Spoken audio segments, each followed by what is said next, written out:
A lot of the home decorative styles that I'm noticing these days are very natural and organic.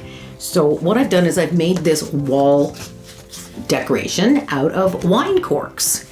And see, you can see it's got a mountain scene here with a little bit of snow on top.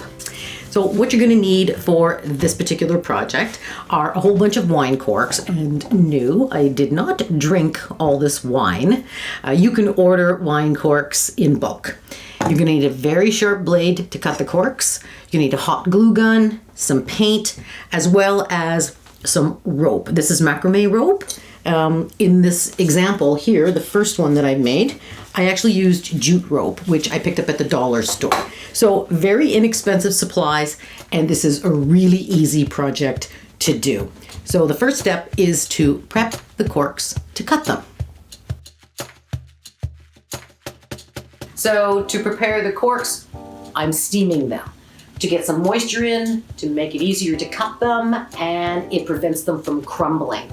You can boil the corks as well, but if you do that, they're gonna get very saturated. After you cut them, let them dry out before you move to the next step. So I have about 40 corks in here, and I'm going to let them boil for 10 minutes. All right, they're ready. And there they are.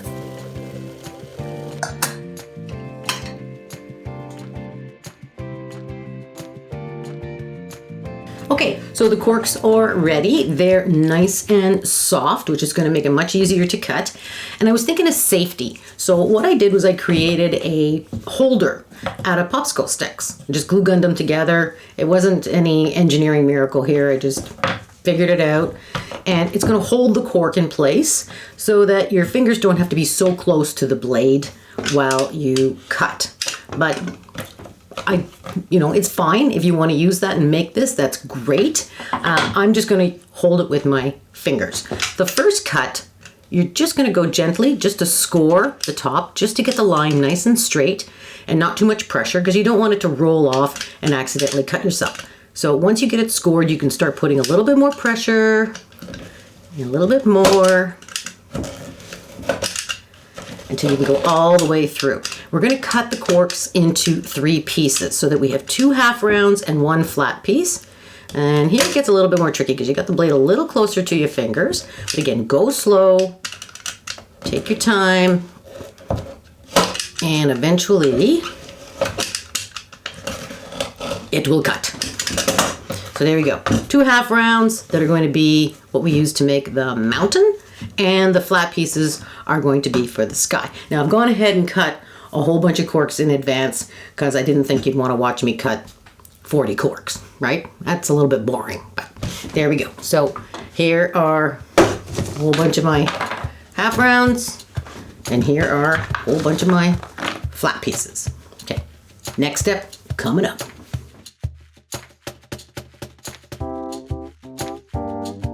All right, so now we need a backing piece to glue the corks to.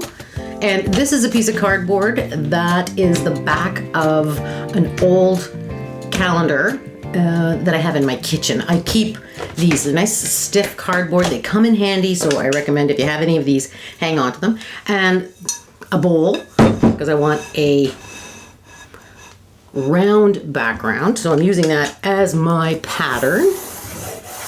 And just pencil it out. There we go, and cut it out with your knife.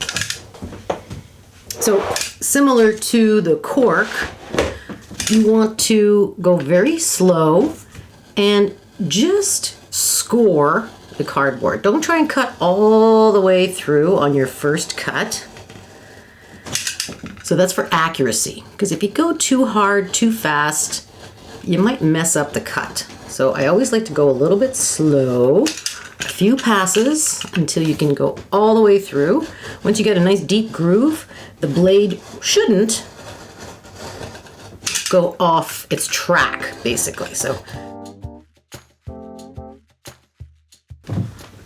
okay, so now it's time to build the mountain. The idea here is I want the snow cap to have a little bit more depth than the rest of the mountain. So I'm looking for the corks that are a little thicker, you see? This one's a little thicker than that one. So I'm just going to kind of compare. That's nice and thick. Take that one. That's a thin one, thick. And just kind of go through them very quickly. You don't need too many for the mountain snow cap. Yeah, that looks about right. Nope, maybe not. There we go. Okay, and I'm going to build a triangle shape. Right, because that's the shape of a mountain. That's kind of the idea right there. But when you go to paint the snow cap portion white, I want the snow to balance out. To do that, what I'm going to do is cut one of these corks in half. And that's actually going to be the top. Like that.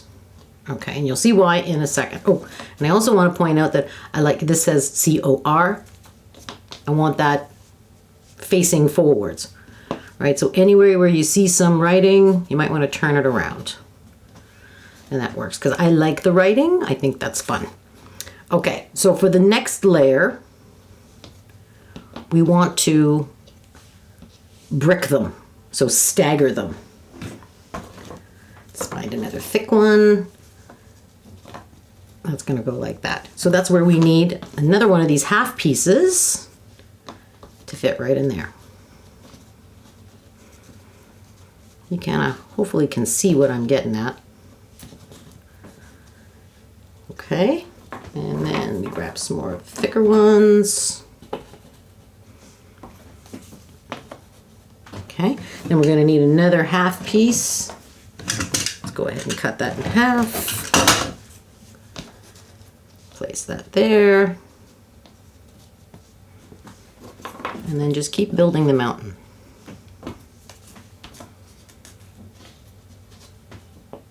Okay, so hopefully you can see what I'm doing. You see where this is 2 corks here and there's a seam. This cork is going to sit right in the middle of it.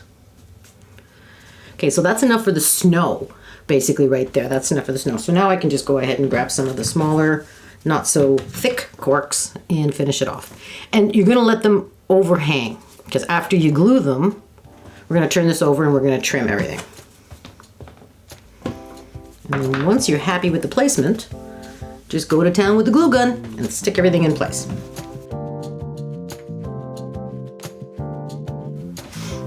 Okay. So I'm happy with that. Now I'm going to start gluing them in place.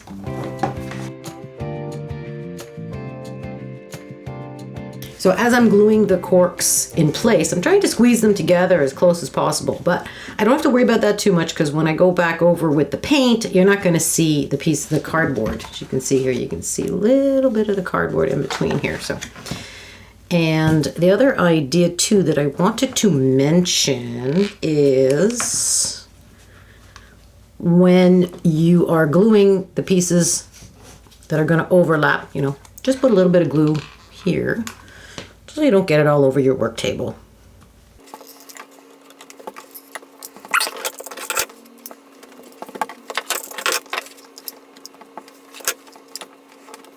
Okay, so you want to make sure you cover all the cardboard. So I got a little bit right there and a little bit right there to cover up. So I'm just going to go ahead and cut a tiny piece of cork.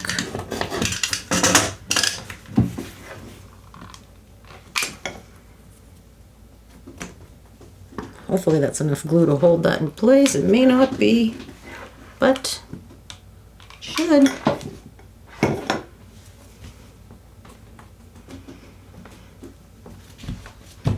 But just some of it is stuck to the table. There we go. Yep.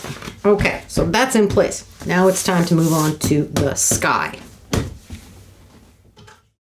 Okay, so to prepare the corks for the sky, a little bit of finagling is needed, because you're going to have to cut some of these pieces like a puzzle. The first one is right here at the top. What I'm going to do is cut a little triangle right out of here and kind of hope that it's about the right size. So just cut that right out. And okay, obviously I didn't cut it wide enough, so I'm going to do it again. Just cut it a little bit wider. See if that's any better. Oh, getting pretty close. Let's see. Oh, it turned it over and it actually fit better. So that piece is ready to go in.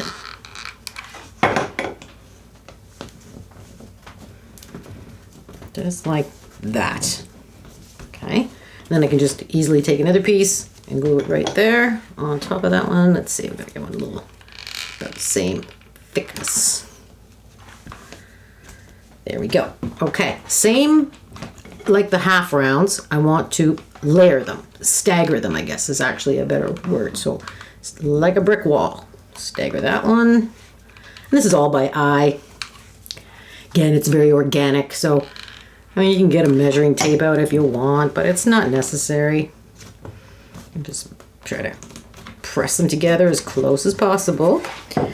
All right, so when it comes to these pieces here, what I do is I line it up with the edge, line it right up there, and then I take a Sharpie, and I'm just kind of eyeballing it. Put a dot there, put a dot there, and let's see if that works. As in, is the angle correct?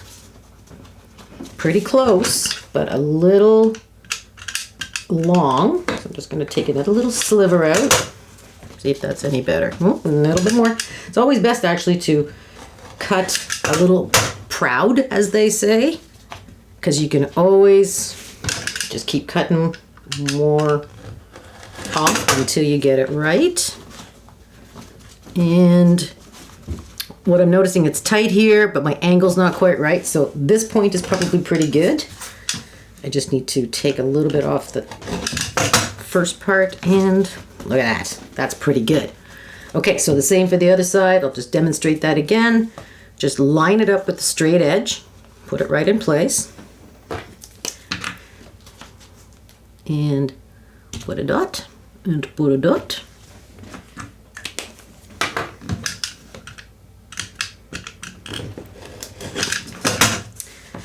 Oh, look at that. Got that one perfect right off the top. Woohoo! Lucky. If you make any mistakes, if you cut any short or any long, whatever, and they just don't quite work, hang on to them, because there's going to be areas that are going to need shorter little pieces, like right here, that are probably going to be useful. So don't throw anything out until you're completely done this project. So then we just glue this one in place.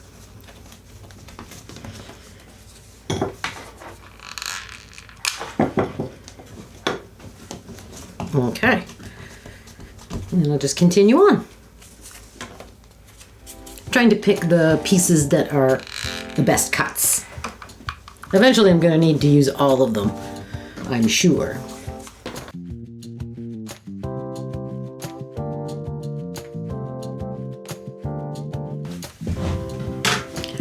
Okay, so when you're done gluing all the corks in place, it should look something like this. And then you're going to flip it over. I'm going to trim all the excess cork. So just go slowly.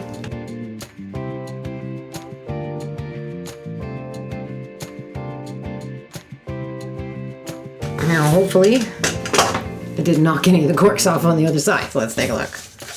Oh, look at that. Looks pretty good. I like it. All right, next step, add some color, paint it up. So the colors that I'm going to paint this are white for the snow cap, blue for the sky, and sort of a tan color for the mountain itself.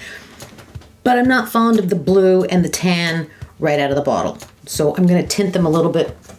And a nice way to make sure that your paint colors connect, that they match, is use them together to mix new colors.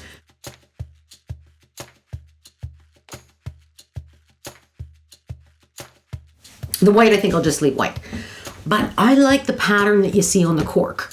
I like to see the letters. I like to see the grapevines. So I'm just going to add some water to it, thin it down. So really what we're doing is we're kind of just staining it with a little bit of the color.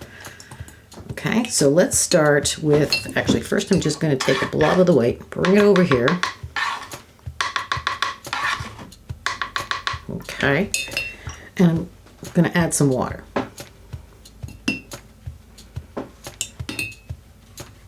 Really thin it down. All right. So the snow is going to be on this one, this one, this one, this one, this one, that one, that one, that one. Perhaps that one. And I think that's it.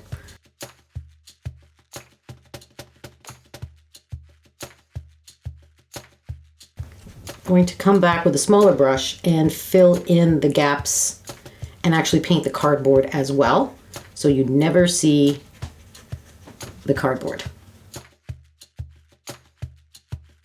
And then when you get around to the edge here, it's very important to paint the edge too. You really want to get that.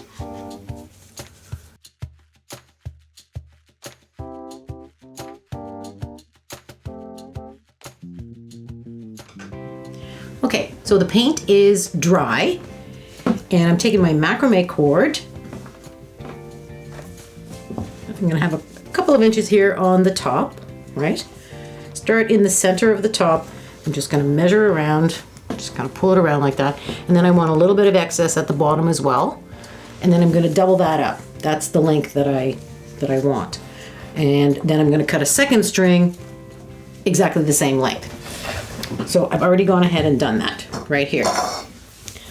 Okay, so 2 strings, just like that, 2 ropes. I'm going to fold 1 rope in half. So just match up the ends, okay? Just like that. And I've got this brass ring. So you could find wood ring, a plastic ring, anything will do. And I'm going to put the center loop, this is the center loop behind, and then feed that back in so that it stuck like that, okay? Do the same thing with the second rope.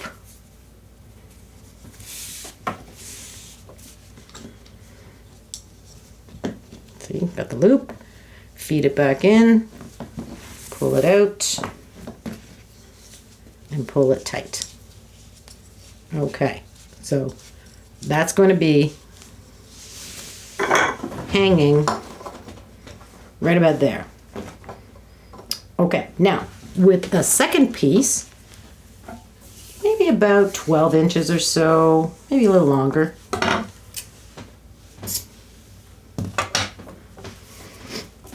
I'm going to turn it over on the back.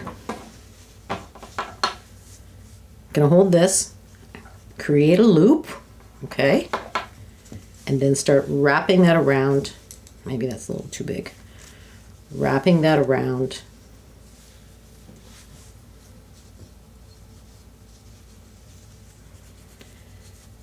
as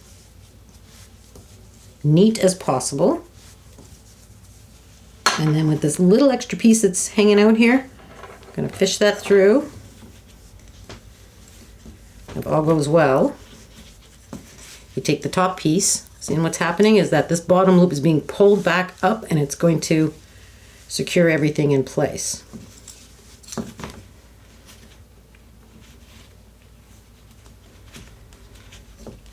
Okay, so that's the idea. Just pull it as tight as you like.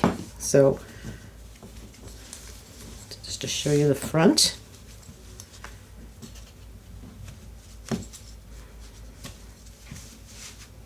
Pull everything tight.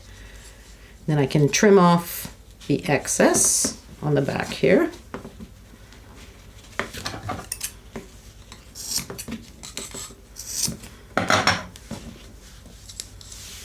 That's what I'm looking for.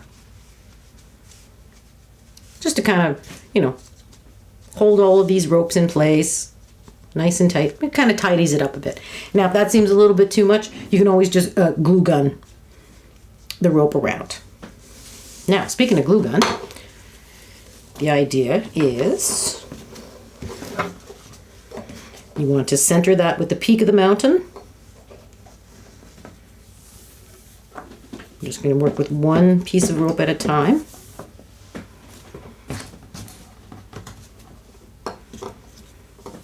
Pull this one out of the way.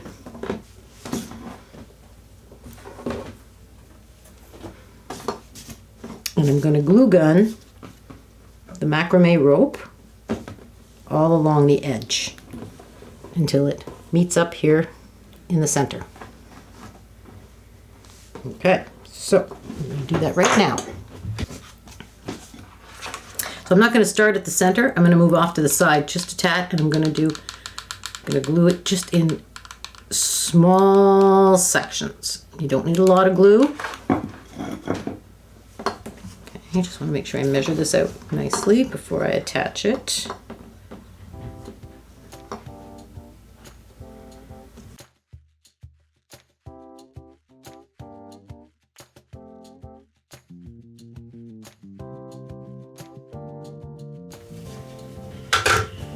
Okay, so the same thing that we did up here, I'm going to do that right down here on the bottom portion.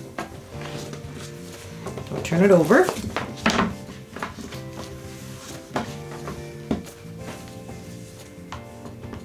Make a loop.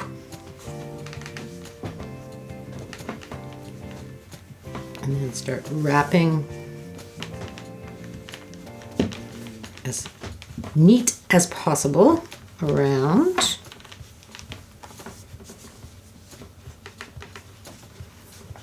Just like that. Maybe one more.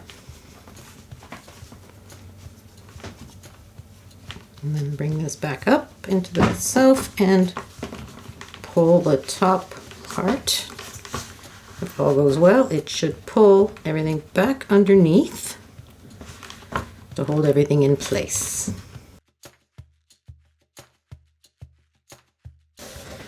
Okay.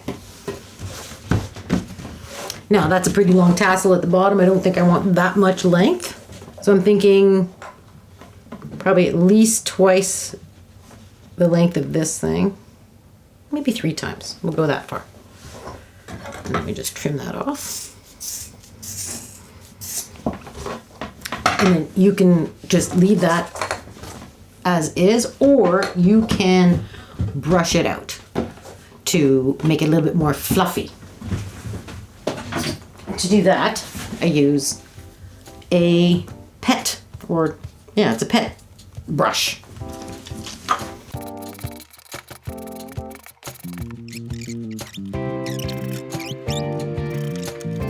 Well, I'll keep working on that, but you get the idea. And there it is.